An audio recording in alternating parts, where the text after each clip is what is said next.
욥기 34장 말씀을 이어서 계속해서 엘리후의 그러한 말들을 우리가 함께 살펴보고 있습니다.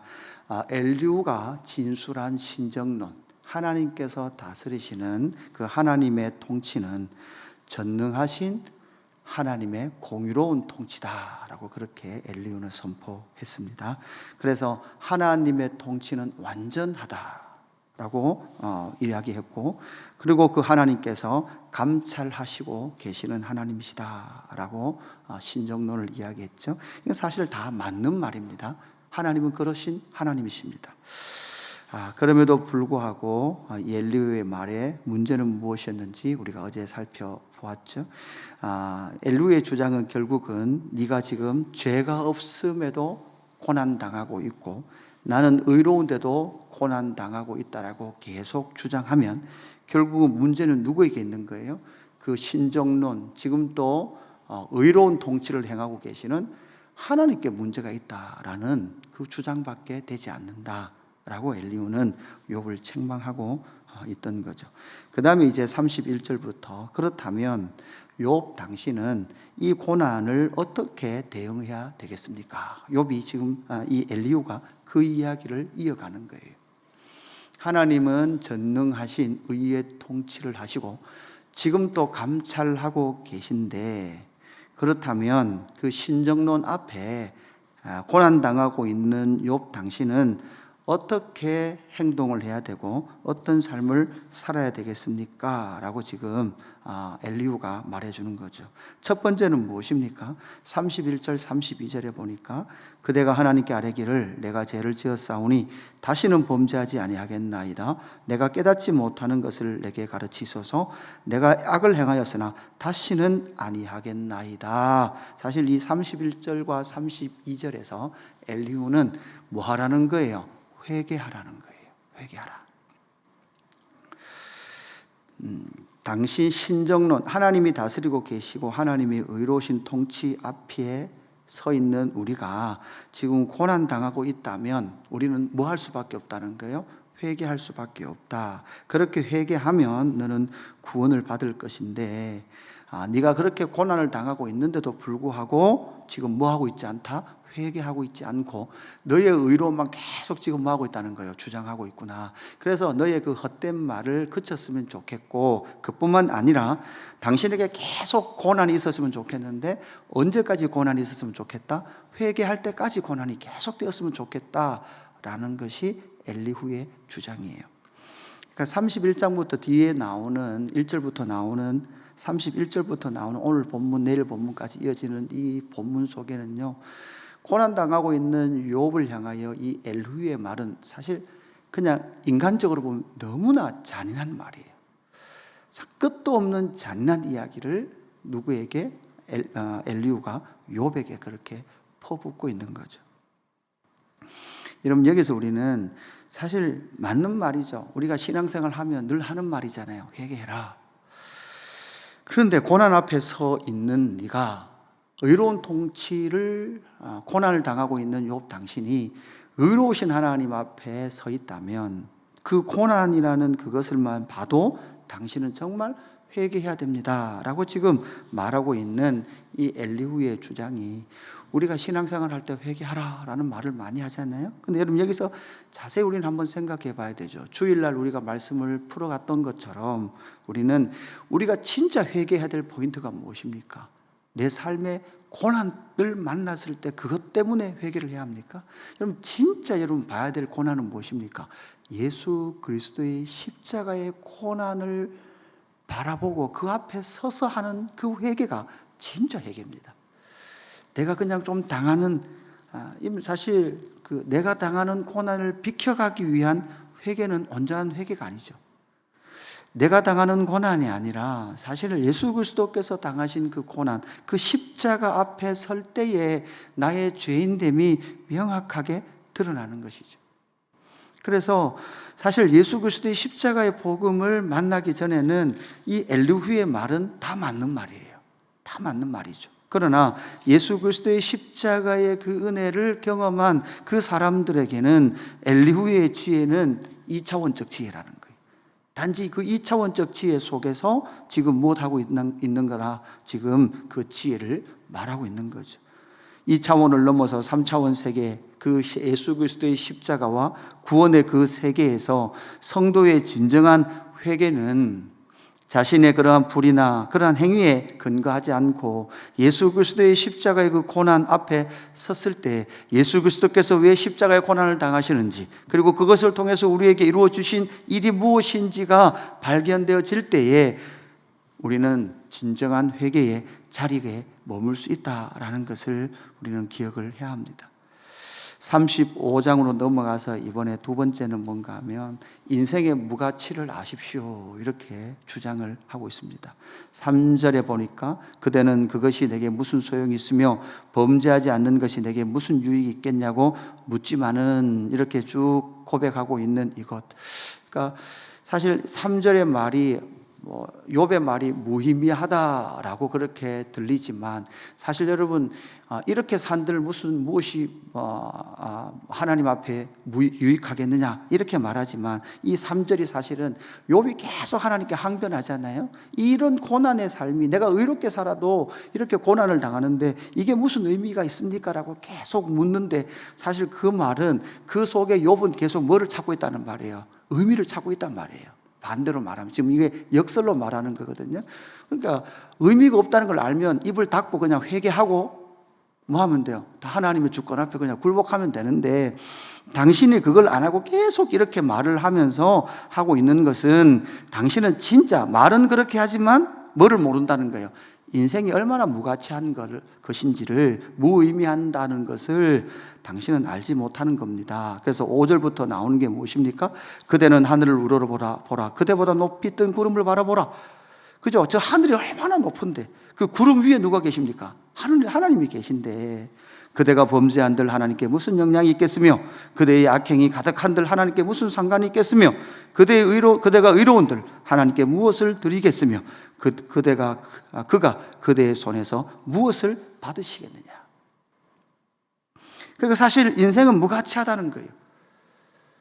그렇게 무가치한 인생이 무슨 그 하나님께 할 이야기가 많아서, 하나님이 그렇게 다루시면 그렇게 다루시는 대로 가야 될 것 아니냐, 그렇게 죄를 지었으면 회개해야 될 것이 아니냐. 사실 여러분, 인생이 무가치하죠. 하나님 앞에서 때로는 나씩 의미가 없죠. 우리가 의를 행한들 그것이 무슨 의가 되겠습니까? 여러분, 제가 설교할 때 이런 말 자주 하잖아요. 우리가 열심히 한들 무슨 열심히 되겠습니까? 여러분, 로마서 요즘 최근에 자주 인용하잖아요. 로마서 11장이 어떻게 끝납니까?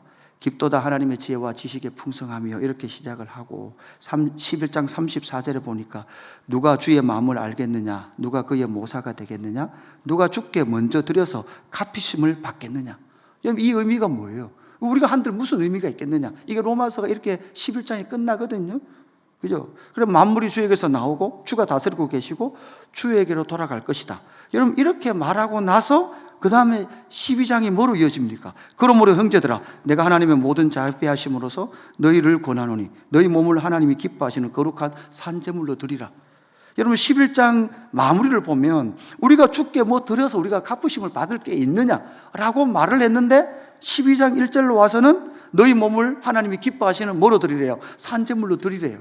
11장에서는 아무 드릴 것도 없고 갚을 것도 없는데 왜 갑자기 12장에 와서 너희 몸을 거룩한 산제물로 드리라, 이것이 너희가 드릴 영적 예배니라 로 넘어갈 수 있는가 하면, 로마서 1장부터 11장까지 전체 말했던 하나님의 의가 어디에 나타나 있어요? 복음에 나타나 있고, 그 복음의 적용된 그 사람은 nothing, 아무것도 없는, 갚을 수도 없는 그런 존재였으나 그리스도의 풍성한 은혜, 하나님의 그 의신 그리스도를 통하여서 너희는 이제 어떤 의미가 됐다는 거예요? 너희 몸을 하나님께 드릴 거룩한 영적 예배를 드릴 뭐가 의미 있는 존재로 너희들이 이제 변화되었다라는 그 복음의 의미를 여기에서 11장, 로마서 11장의 결론과 12장으로 넘어가는 이 간극을 메꾸고 있는 게 뭐예요?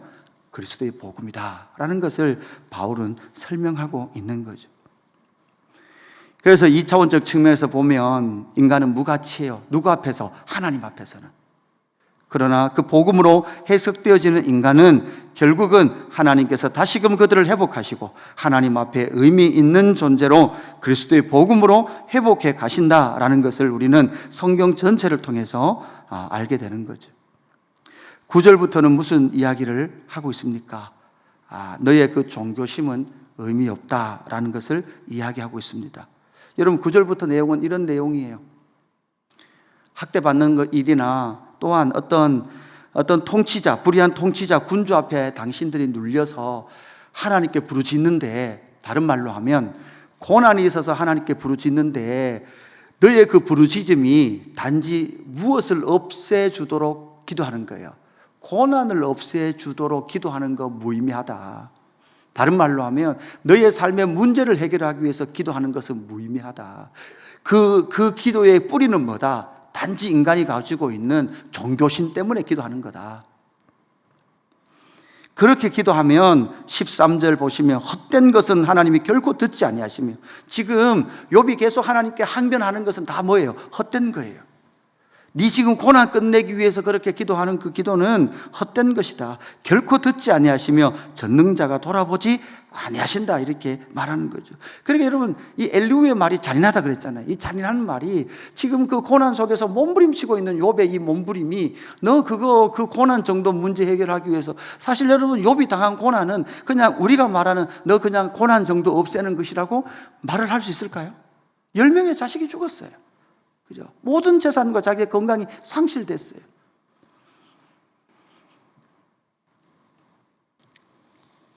이것도 맞는 말이죠. 여러분, 내 종교심으로 기도하는 것, 내 뜻을 이루기 위해서, 내 고난을 거치기 위해서 기도하는 것, 여러분 우리의 기도의 본의가 아닌 건 아시잖아요. 이것도 엘리후의 말이 맞는 말 같죠. 그러나 진짜 욥이 갈망했던 그 갈망이 무엇입니까? 그 모순된, 하나님이 자기를 의롭다고 했음에도 불구하고 모순된 그 삶의 어떤 고난의 의미가 무엇입니까? 라는 것을 탐구해 갔던 욥. 여러분, 예수님도 보십시오. 예수님도 이 땅에 오셔서 죄 없으심에도 불구하고 지금 어디에 길을 걸어가야 합니까? 고난의 길을 걸어가야 돼요. 이 모순과 이 역설을 어떻게 해결을 하냐고요. 예수님 자신도 하실 수만 있거든 이 잔을 내게서 옮기시옵소서. 그러나 뒤에 뭐라고 기도합니까? 그러나 나의 뜻대로 마옵시고 아버지 뜻대로 하옵소서. 예수님께서도 기도 가르쳐 주셨듯이 하늘에서 뜻이 이루어진 것처럼, 그러니까 사실 욥의 이 삶의 모순을 해결하신 분이 누구예요? 예수 그리스도의 십자가예요. 사실 욥은 예수 그리스도의 예표적 모습이 거기에 나오죠. 하나님이 의롭다고 했는데 당하는 그 고난, 죄 없으신 그분이 이 땅에 오셔서 당하는 고난. 그래서 욥의 갈망이나 예수님의 갈망을 우리는 알고 있습니다. 그것은 결국은 그 기도가 하나님의 뜻이었고 그 하나님의 뜻이 십자가를 통하여 성취되었다는 것을 우리는 알고 있죠. 그러면 우리의 갈망은 무엇입니까? 우리의 갈망은 무엇입니까? 우리의 갈망 역시도 결국은 무엇입니까? 바로 하나님의 뜻이죠. 내 삶의 한 자락에 하나님의 뜻이 이루어진다면 그것이 우리의 인생에 이제는 의미 있음이 되는 것이고, 그 의미 있음의 첫 번째는 로마서 12장에 보니까 첫 번째는 무엇입니까? 그 의미는 우리가 드릴 영적 예배자, 그 예배자로 서는 그것이 바로 우리의 첫 번째 인생의 의미 있음으로 드러나게 된다라는 것을 우리는 해석을 하고 이해를 할 수 있는 거죠. 사실 오늘 우리가 읽었던 이 본문 34장 1절, 2절, 31절, 32절, 33절, 여러분 이런 본문들은, 특별히 여러분 33절 같은 본문들은 모든 신학자들이 이건 사실 해석 못하는 본문, 해석 못하는 구절로 거기다 의문으로 남겨놓고 있는 구절이고, 이 35절도 역시도 참으로 해석하기 어려운 그러한 구절들로, 본문들로 유명한 구절들입니다. 이 속에서 우리는 이 엘리후의 주장, 2차원적 측면에서 보면 엘리후의 말은 다 뭐다? 맞는 말이다. 그럼에도 불구하고 그 2차원을 넘어 3차원의 그 예수 그리스도의 복음의 그 관점으로 해석하지 않으면 참 우리가 이해하기 어려운 이 본문이다라는 것을 여러분 이해하시고, 그 속에서 결국 예수 그리스도의 복음과 십자가의 그 은혜로 이 본문들을 우리가 이해해가는, 그래서 그 엘리후의 주장 속에서도 결국은 회개하라는 것은 나의 어떤 고난의 내 삶의 문제를 넘어 예수 그리스도의 십자가 앞에 설 때 진짜 그 회개가 임한다라는 것과, 또한 우리의 그 무가치함에도 불구하고 예수 그리스도께서 행하신 그 일을 통하여 우리의 인생이 하나님 앞에 드려질 영적 제물이요 영적 예배자다라는 것까지 우리가 나아가게 될 뿐만 아니라, 욥이 갈망했던 것, 예수님이 갈망했던 것, 그것이 바로 우리의 갈망이 되어서 오늘 이 하루도 하늘에서 뜻이 이루어진 것처럼 오늘의 하루의 내 삶 속에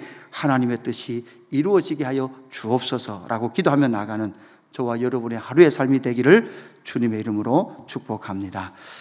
아버지 하나님 감사합니다.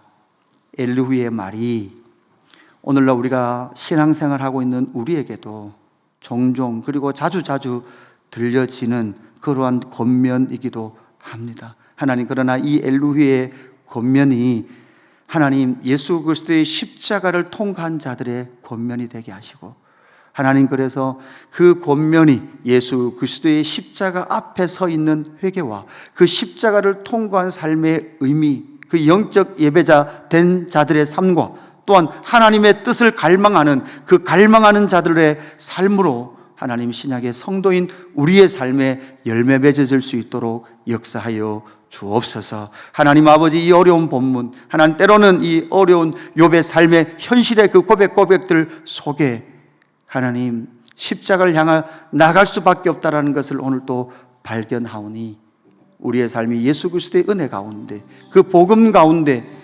해석되어지는 귀한 은혜가 있게 하여 주옵소서. 감사함을 드리며 구주 예수 그리스도의 이름으로 기도드리옵나이다. 아멘.